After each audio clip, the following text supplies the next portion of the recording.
Welcome to Kenton's videos. Enjoy the video. You start by confirming you have admin credentials and a verified backup. Once logged in, notify users and stop active sessions so data won't change during cancellation.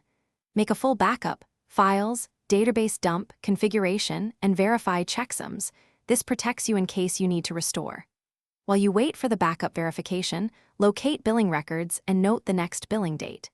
This ensures you cancel at the right time and avoid unexpected charges. Next, you shut down services in a safe sequence.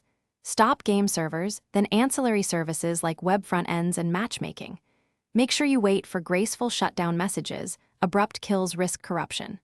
Once services are stopped, revoke external access, remove SSH keys, disable API tokens, and tighten firewall rules so no one can connect. Export recent logs and final configuration files for records. These files explain why things happen later and help if you rebuild or migrate.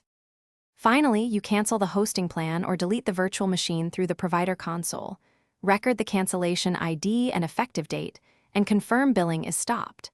After cancellation, securely delete sensitive data, rotate any linked keys, and remove DNS records so domains don't point to decommissioned hosts.